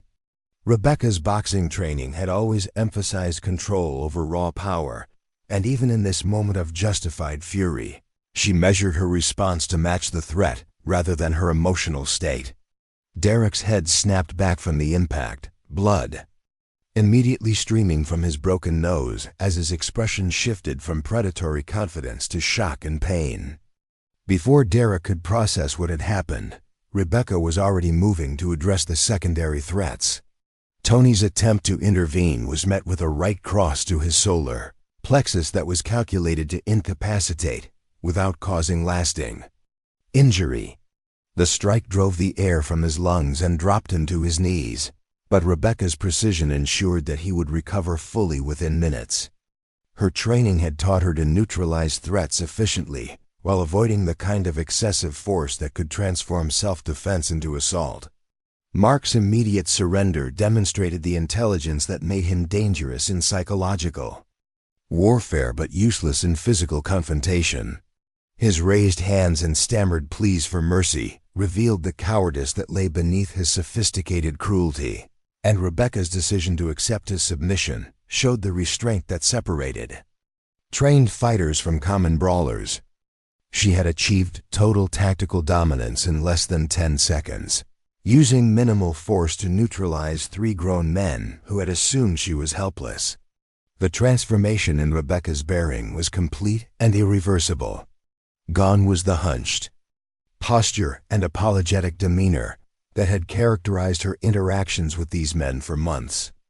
In their place stood a woman whose confidence radiated from every gesture, whose voice carried the authority of someone who had proven herself in the most demanding arenas. When she spoke, it was with the calm certainty of a champion who had never doubted the outcome of any contest that truly mattered. 37 amateur fights, she said conversationally. as if discussing the weather rather than explaining why 3 men were now bleeding or gasping on the faculty lounge floor. 34 wins, 3 decisions that went my way. Ohio Golden Gloves champion at 22. I retired undefeated because I wanted to teach children, not because I couldn't fight anymore. The revelation hung in the air like a physical presence, recontextualizing every interaction these men had ever had with her. Derek's attempts to process this information were complicated by the pain radiating from his broken nose and the humiliation of being dominated so completely by someone he had categorized as weak. His worldview had been built on the assumption that physical intimidation was the ultimate form of power, and discovering that his victim possessed superior fighting skills forced him to confront the reality that he had been playing a game whose rules he didn't understand. Tony's gasping attempts to catch his breath were accompanied by the dawning realization that he had participated in the harassment of someone who could have seriously injured him at any point during their campaign. The knowledge that Rebecca had shown restraint rather than inability made his own behavior seem even more cowardly and inexcusable. He began to understand that her apparent weakness had been a choice rather than a limitation, and that his participation in Derek's campaign had been based on a fundamental misunderstanding of the power dynamics involved. Mark's psychological assessment abilities were working overtime as he tried to reconcile the mild-mannered English teacher with the trained fighter, who had just demonstrated her capabilities with surgical precision. His understanding of human behavior told him that Rebecca's revelation was completely authentic, that her fighting background explained the confidence he had sensed beneath her quiet exterior. More importantly, he recognized that her restraint in using these skills represented a level of self-control that made her far more dangerous than someone who relied purely on aggression. The immediate aftermath of the confrontation brought a clarity to the faculty lounge that had been absent for months. Other teachers who had witnessed Derek's harassment but felt powerless to intervene suddenly understood that they had been watching a predator stalk someone who was more than capable of defending herself. The dynamic they had accepted as natural male dominance was revealed to be the product of one person's choice to avoid conflict rather than their inability to win it. Rebecca's explanation to the gathered witnesses was delivered with the same matter-of-fact tone she used when teaching literary analysis to her 8th grade students. She described her boxing career not as a boast or threat, but as context that would help them understand why their colleagues' behavior had been so profoundly misguided. Her ability to remain calm and articulate while standing over 3 incapacitated men demonstrated the kind of mental toughness that separated champions from merely skilled fighters. I chose teaching because I believe in the power of education to transform lives, Rebecca continued, her voice carrying to every corner of the now silent lounge. I kept my athletic background private because I wanted to be judged on my ability to help children learn, not on my capacity for violence. But I will not allow anyone to mistake my preference for peace as an inability to protect myself or others when necessary. The broader implications of Rebecca's revelation began to ripple through the witnesses' consciousness as they processed what they had just seen. Every interaction they had observed between Derek's group and Rebecca was now recontextualized through the understanding that she had been choosing restraint rather than demonstrating weakness. Her careful scheduling, her avoidance of confrontation, and her apparent submission to harassment were revealed as strategic decisions made by someone confident in her ability to handle any physical threat. Principal Janet Walsh's arrival at the faculty lounge was preceded by reports from students and staff who had heard the commotion and seen the aftermath. Her initial assumption that Rebecca was the victim of an assault was quickly corrected by the unanimous testimony of witnesses who described Derek's inappropriate touching and Rebecca's measured response. The principal found herself in the unusual position of having to address a sexual assault that had been immediately and effectively punished by the victim. The documentation of the incident would prove straightforward, despite the complexity of the underlying dynamics. Multiple witnesses confirmed that Derek had physically assaulted Rebecca without provocation or consent, that she had responded with the minimum force necessary to protect herself, and that her actions had been entirely defensive in nature. Surveillance camera in the hallway outside the faculty lounge had captured audio of the confrontation, providing additional evidence of Derek's aggressive behavior and Rebecca's attempts to de-escalate before resorting to force. Derek's immediate medical needs required a trip to the emergency room for treatment of his broken nose, but the injury was clean and would heal without permanent complications. The paramedics who treated him noted that the break showed signs of controlled force applied with precision rather than the kind of wild swinging that characterized most assault cases. Their professional assessment supported Rebecca's claim that she had used measured force rather than excessive violence. Tony's recovery was more rapid but equally complete, with no lasting effects from the solar plexus strike that had temporarily incapacitated him. His cooperation with the investigation was motivated partly by genuine remorse and partly by the hope that full disclosure might mitigate the consequences he faced.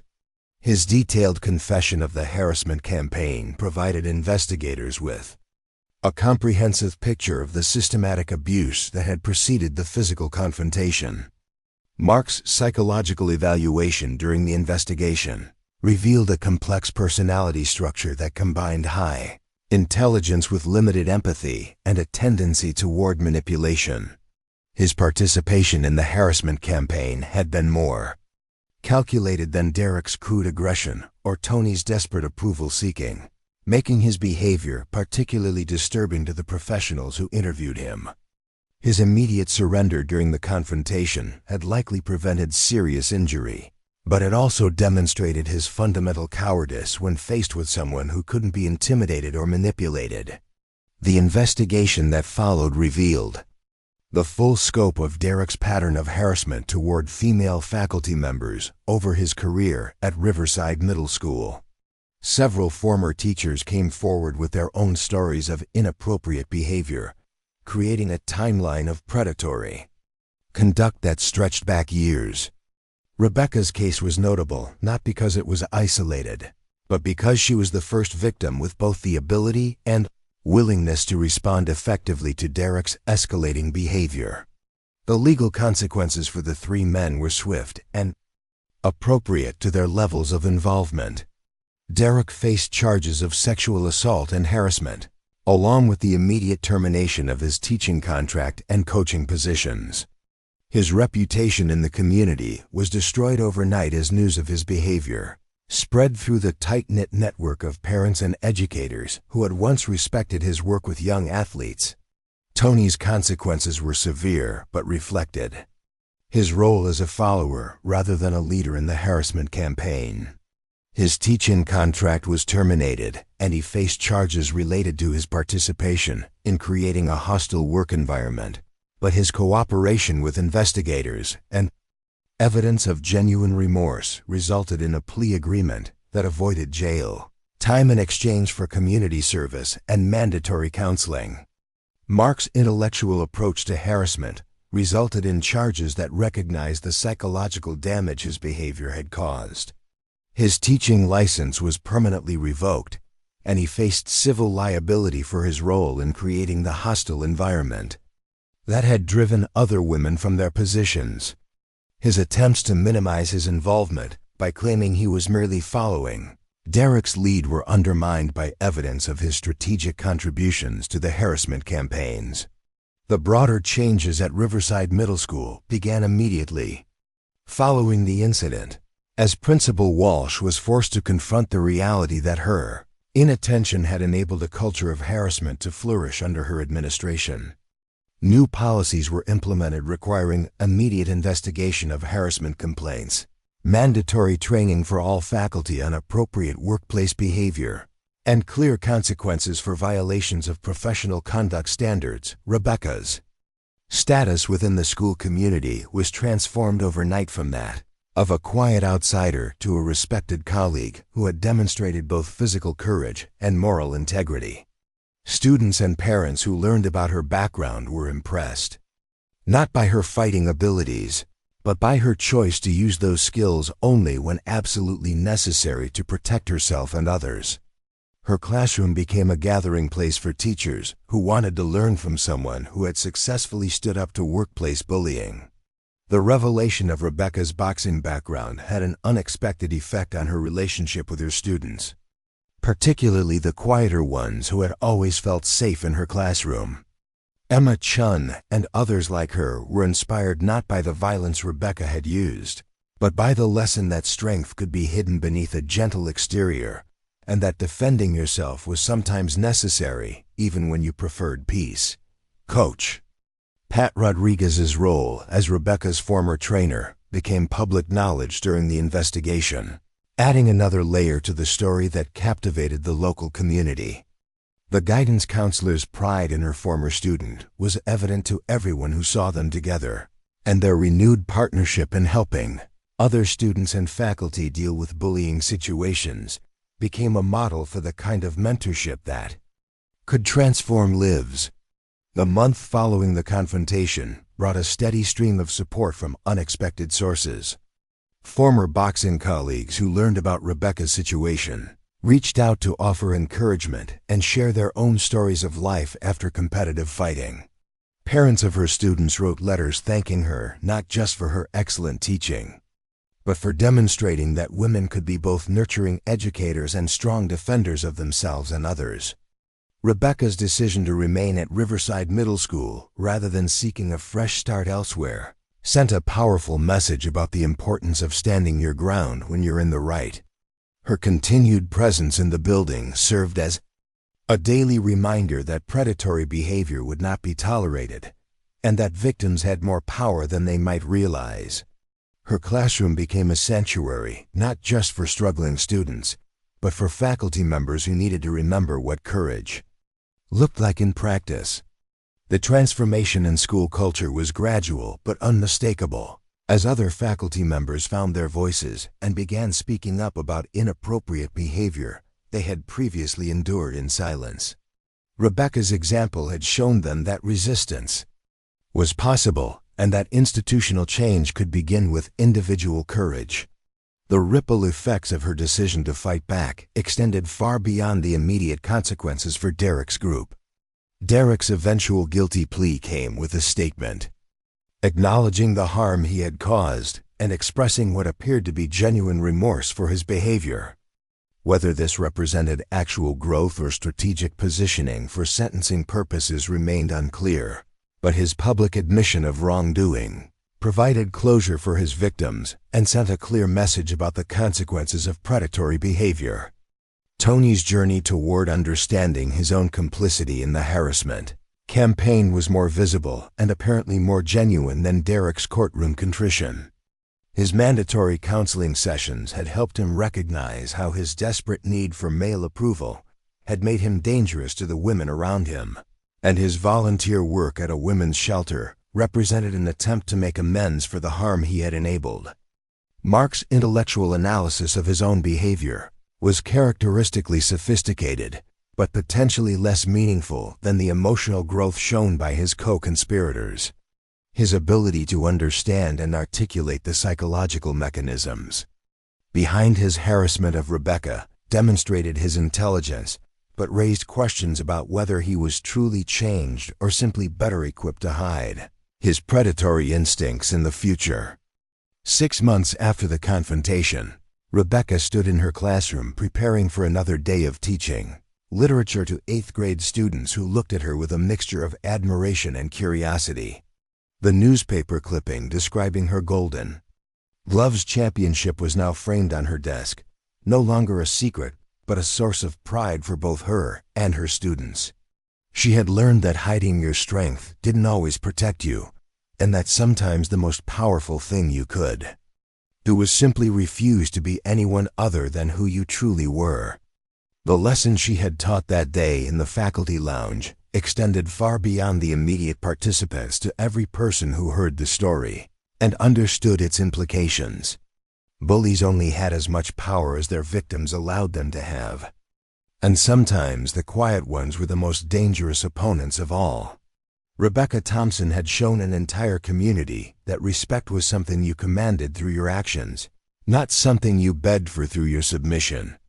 Her story became part of the local folklore, told and retold with variations, but always carrying the same essential message that appearances could be deceiving, and that courage could emerge from the most unexpected places. The shy teacher who had once hidden behind her books and cardigans had become a symbol of the strength that could lie dormant within anyone until circumstances demanded its revelation. The final transformation was perhaps the most important one Rebecca herself had undergone. She was no longer divided between her past as a fighter and her present as an educator, having learned that these identities could coexist without contradiction. Teaching and fighting both required courage, discipline, and the willingness to stand up for what was right, and she had discovered that her greatest victory in either arena was the lesson she had taught about the power of refusing to be a victim. The weeks following Rebecca Thompson's revelation transformed Riverside Middle School into something resembling a case study in institutional change and personal accountability. The ripple effects of that October afternoon in the faculty lounge spread through the community like waves from a stone dropped in still water, touching every corner of the educational environment and forcing conversations that had been avoided. For years, Rebecca found herself at the center of discussions about workplace harassment, gender dynamics, and the hidden strengths that people carried within themselves. Conversations that extended far beyond the school's walls into the broader Millbrook community. Emma Chun had been among the first students to sense the shift in atmosphere around the school. The 13-year-old possessed the kind of emotional intelligence that allowed her to pick up on adult tensions and undercurrents that other children missed entirely. She noticed immediately that Ms. Thompson seemed different, more confident, and relaxed, as if some invisible weight had been lifted from her shoulders.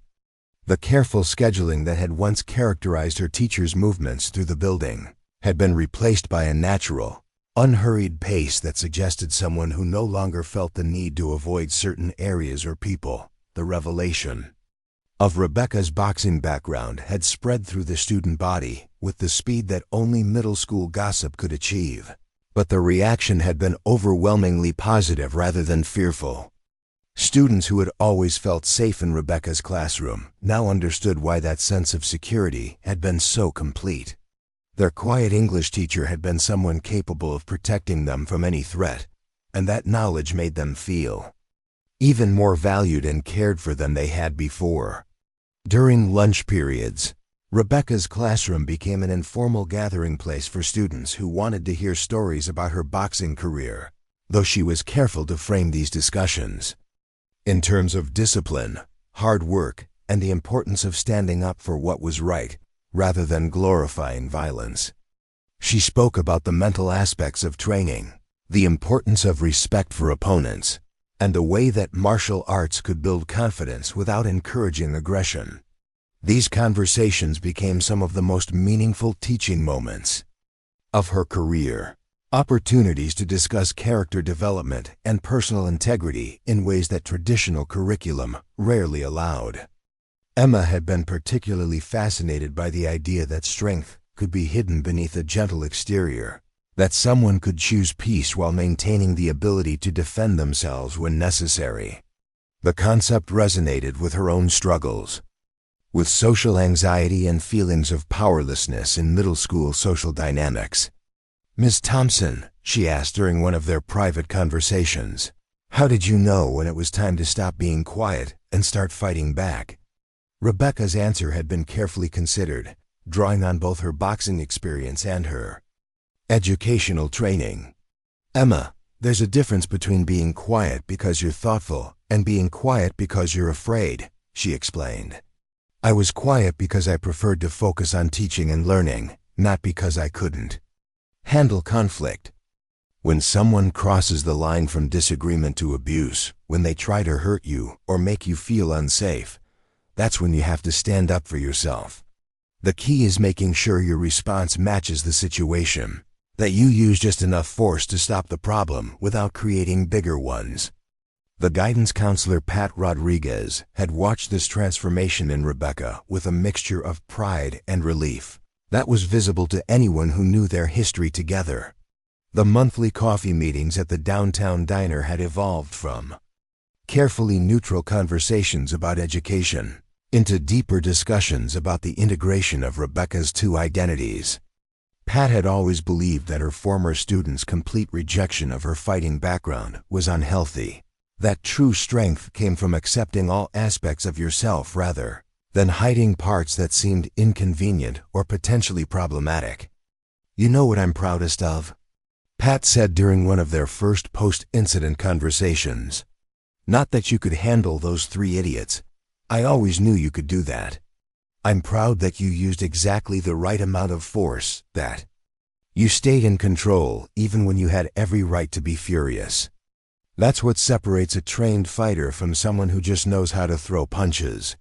You proved that all those lessons about responsibility and restraint really took root." The relationship between the two women had deepened as they began working together on anti-bullying initiatives that drew on both Pat's counseling expertise and Rebecca's unique perspective as someone who had experienced harassment but possessed the skills to end it decisively. Their joint presentations to faculty and parent groups became popular throughout the school district, offering practical strategies for recognizing and addressing bullying behavior while emphasizing the importance of teaching children to defend themselves appropriately. Rebecca's integration of her boxing background into her teaching philosophy had produced unexpected benefits in classroom management and student engagement. Students who had previously tested boundaries or shown disrespect found themselves instinctively modifying their behavior around someone they knew could command respect through more than just academic authority. This wasn't fear-based compliance, but rather the kind of automatic respect that children showed to adults they recognized as genuinely strong and confident. The disciplinary issues that had occasionally disrupted Rebecca's classes virtually disappeared as students internalized the lesson that their teacher's gentleness was a choice rather than a limitation.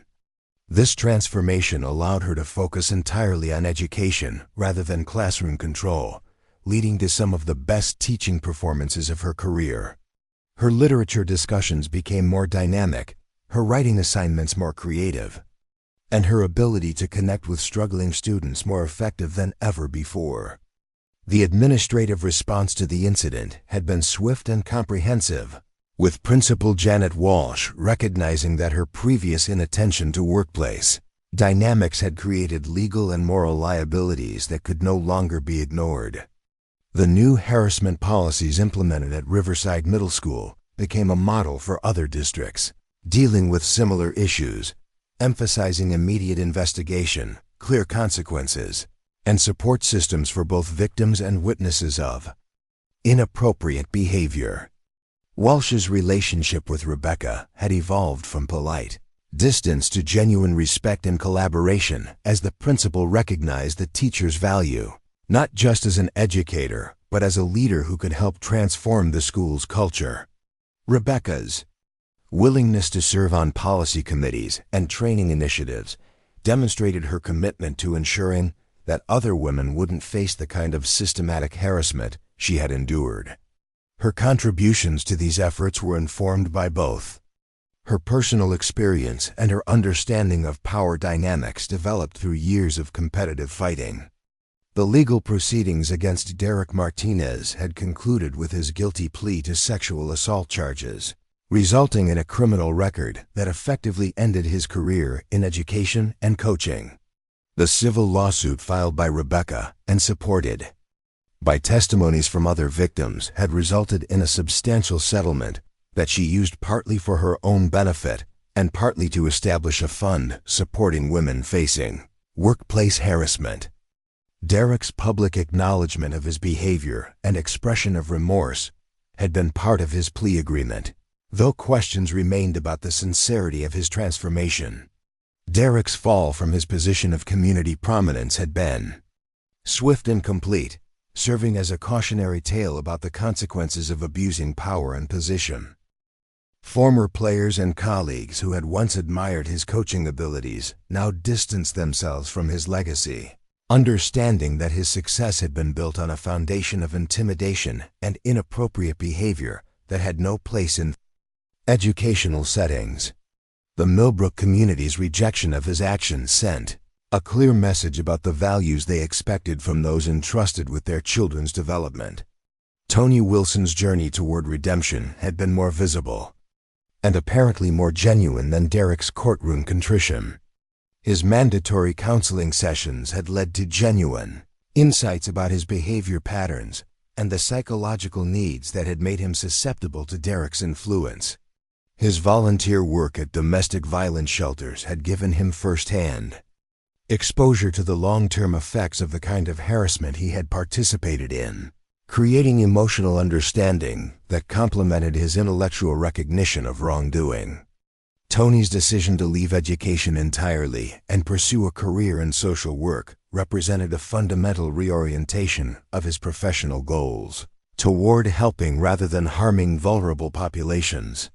His former colleagues at Riverside watched this transformation with cautious optimism, hoping that his apparent growth was genuine, while remaining aware that behavioral change was often temporary rather than permanent.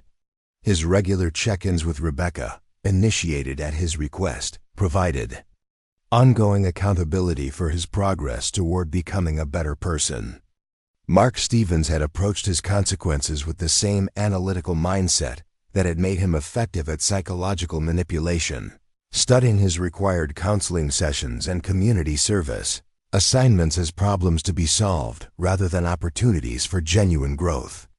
His intellectual understanding of his behavior patterns was sophisticated and articulate, but observers questioned whether this represented actual change or simply better camouflage for unchanged predatory instincts.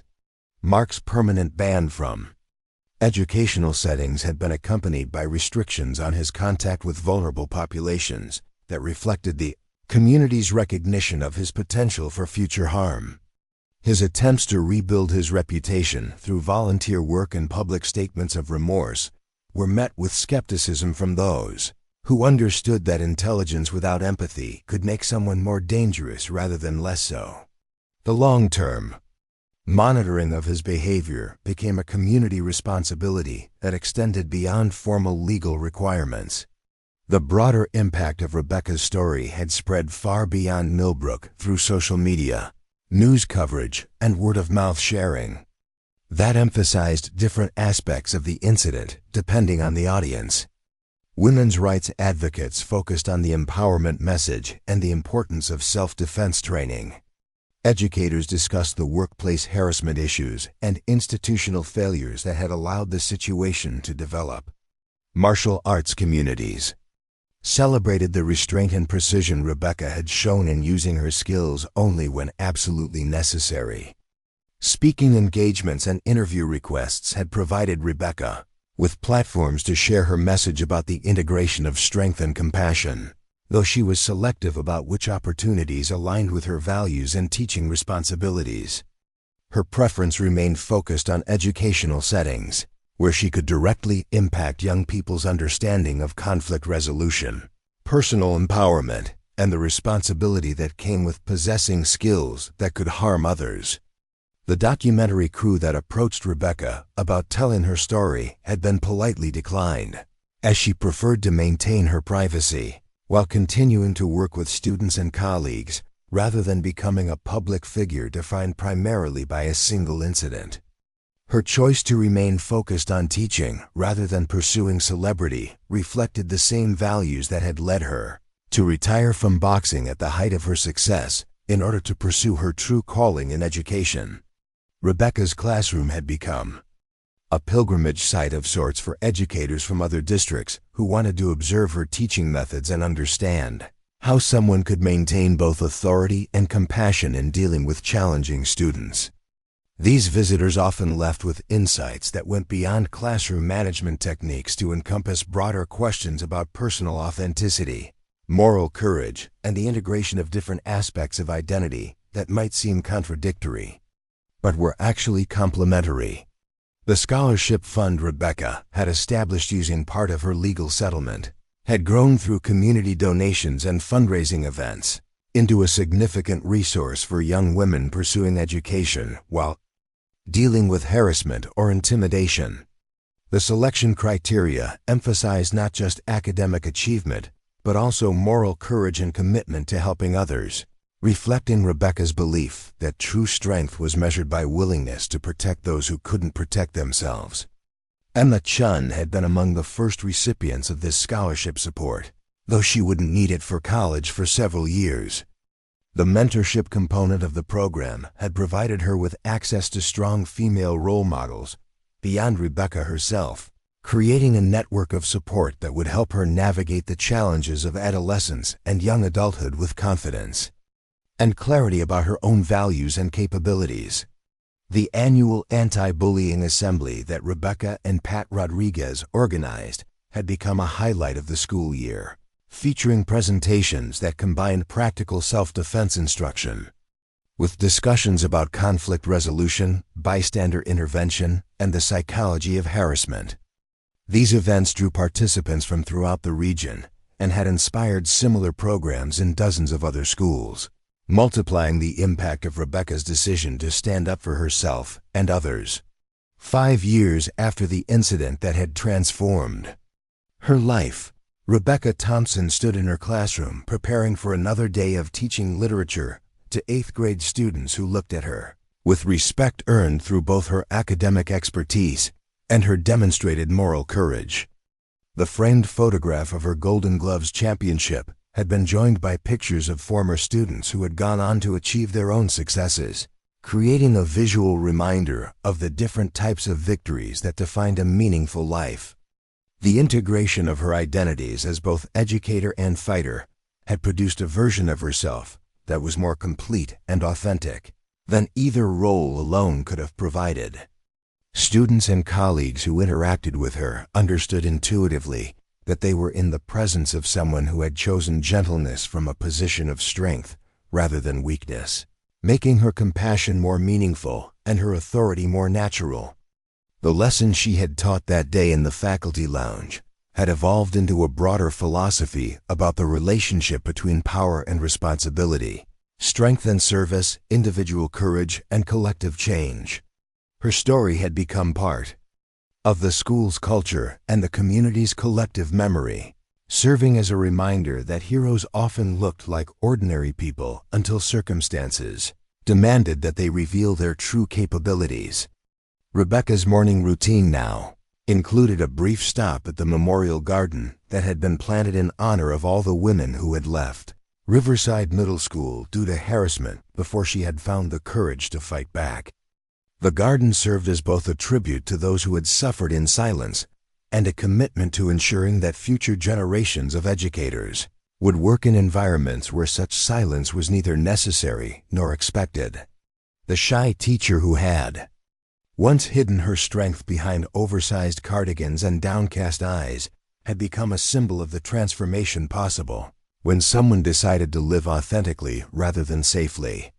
Her story continued to inspire others to examine their own hidden strengths and consider how those capabilities could be used to protect themselves and others while building communities based on mutual respect rather than dominance and submission.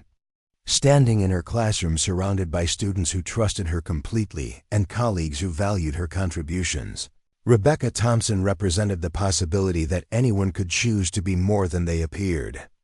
That quiet strength could be the most powerful force of all, and that sometimes the most important victories were won not by those who sought conflict, but by those who finally decided they would no longer accept being victimized by others who mistook kindness for weakness.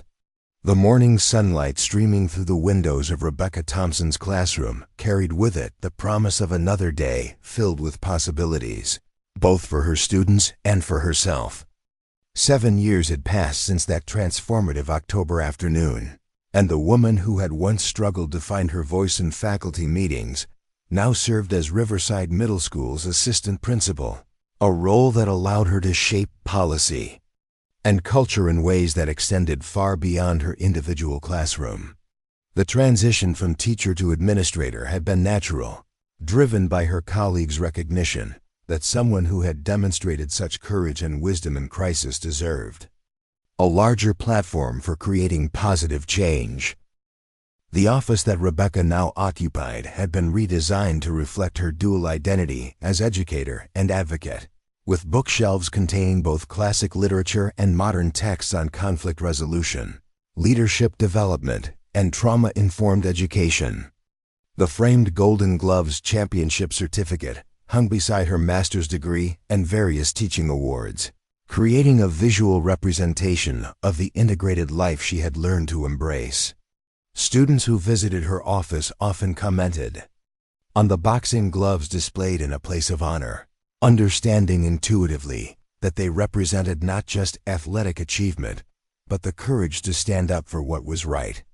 Emma Chun had graduated from Riverside Middle School 3 years earlier and was now a junior in high school, but she maintained regular contact with the woman who had become far more than a former teacher. Their relationship had evolved into a mentorship that encompassed academic guidance, career planning, and life coaching that drew on Rebecca's unique perspective as someone who had successfully navigated multiple identities and career transitions. Emma's own journey towards self-confidence and leadership had been profoundly influenced by witnessing Rebecca's transformation from quiet victim to empowered advocate. The scholarship program that Rebecca had established had grown into a regional initiative supporting young women throughout Ohio who faced harassment, bullying, or intimidation in their educational environments. The fund now provided not just financial assistance, but comprehensive support, including counseling services, legal advocacy, and mentorship programs that connected recipients with successful women who had overcome similar challenges. The selection process emphasized not just academic potential, but demonstrated resilience, moral courage, and commitment to helping others, criteria that reflected Rebecca's belief that true leadership emerged from personal struggle, transformed into service. Pat Rodriguez had retired from her counseling position the previous year, but her partnership with Rebecca had continued through their joint consulting work with school districts across the state. Their presentations on creating safe educational environments had become mandatory training in several districts, and their handbook on recognizing and addressing workplace harassment was being used in teacher preparation programs at multiple universities.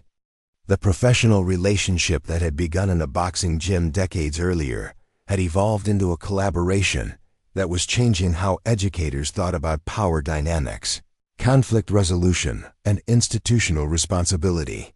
The impact of Rebecca's story had extended far beyond education into law enforcement training, corporate harassment prevention programs, and community self-defense initiatives that emphasized the integration of physical skills with psychological preparedness and moral clarity. Her reluctant acceptance of speaking engagements had led to invitations from organizations across the country, though she remained selective about opportunities that aligned with her values and allowed her to maintain her primary focus on serving students and educators in her immediate community.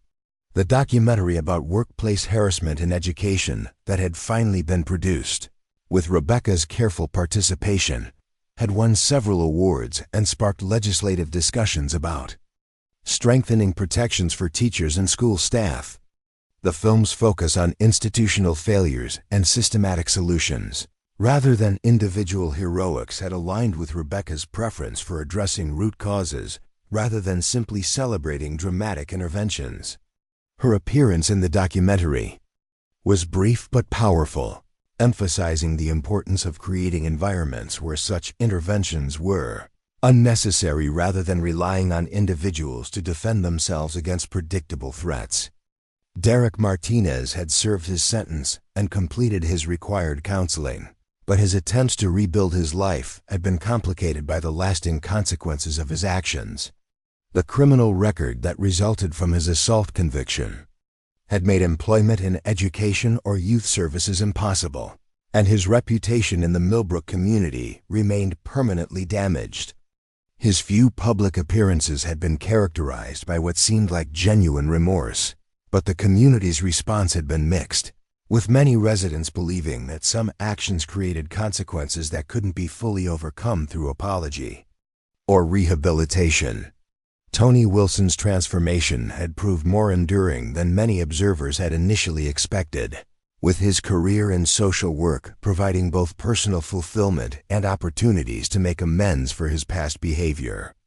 His specialization in working with men who had engaged in domestic violence or harassment had given him platforms to share his own story as a cautionary tale about the dangers of peer pressure and the importance of moral courage in group settings. His regular correspondence with Rebecca had evolved from accountability check-ins to professional collaboration on programs designed to help other men recognize and change problematic behavior patterns. Mark Stevens had largely disappeared from public view following his conviction, moving to another state where his background was less well known and his intellectual skills could be applied in contexts that didn't involve vulnerable populations. Occasional reports suggested that he had found work in technical fields where his analytical abilities were valued and his interpersonal limitations were less problematic, but the long-term effectiveness of his mandated therapy remained unclear. His case had become a subject of academic study in psychology programs, illustrating the challenges of treating individuals who possessed high intelligence but limited empathy.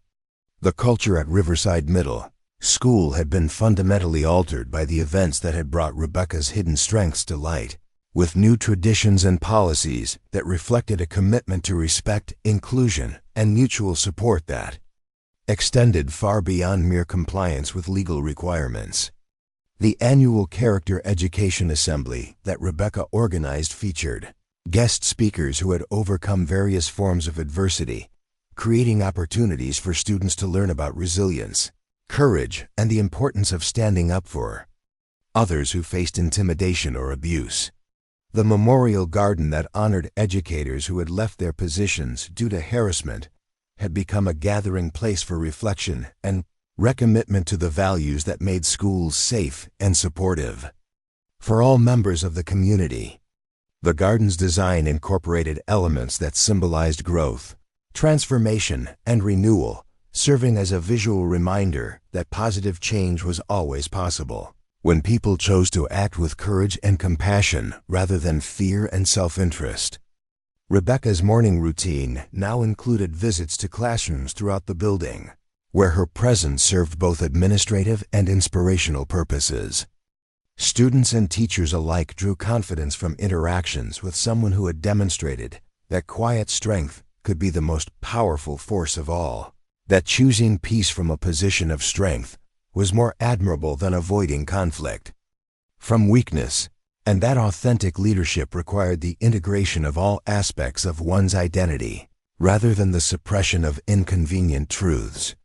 The boxing skills that had once been Rebecca's most carefully guarded secret had become tools for teaching broader lessons about discipline, respect, and the responsible use of power. The self-defense classes she offered to faculty and community members emphasized de-escalation techniques, situational awareness, and the psychological aspects of personal safety, with physical techniques presented as last resorts to be used only when other options had been exhausted. These classes had become popular throughout the region, attracting participants who were drawn as much to Rebecca's philosophy of empowerment as to the practical skills she taught. The young women who had benefited from Rebecca's scholarship program were beginning to establish their own careers and advocacy efforts, creating a network of leaders who carried forward the lessons they had learned about standing up for themselves and others. Several had chosen careers in education, law enforcement, or social work specifically because of their desire to create safer environments for future generations. Their success stories had become part of the program's promotional materials, demonstrating the long-term impact of supporting individuals who combined academic ability with moral courage. Emma Chun's acceptance to law school had been celebrated throughout the Riverside community as a testament to the power of mentorship and the importance of providing young people with role models who embodied the values they hoped to develop in their own lives. Her planned specialization in civil rights law reflected her intention to address systemic inequalities that created environments where harassment and intimidation could flourish. Her relationship with Rebecca had evolved into a professional partnership that would likely continue throughout her legal career. The quiet classroom where Rebecca had once hidden from her colleagues, harassment had been transformed into a meeting space for the Student Leadership Council that she now advised. The room's walls displayed posters featuring quotes about courage, integrity, and service that reflected the values she had learned to embody through her journey from victim to advocate. Students who gathered there understood that they were in a space where authentic leadership was modeled daily by someone who had learned to integrate strength with compassion in ways that made her more effective rather than more intimidating. Standing at her office window as another school day began, Rebecca Thompson reflected on the unexpected paths that had led her from championship boxing rings to administrative leadership in public education. The woman who had once believed that hiding her strength was necessary for professional success had learned that authentic leadership required the courage to be completely herself, regardless of others' comfort with her complexity. Her story had become a testament to the possibility that anyone could choose transformation over resignation, courage over comfort, and service over safety. The legacy she was building extended far beyond her individual achievements to encompass the hundreds of students, colleagues, and community members who had been inspired by her example to examine their own hidden strengths and consider how those capabilities could be used to protect themselves and others. Her influence would continue to ripple outward through the lives she had touched, creating positive change that would persist long after her own career had ended. Up next, you've got 2 more standout stories right on your screen. If this one hit the mark, you won't want to pass these up. Just click and check them out.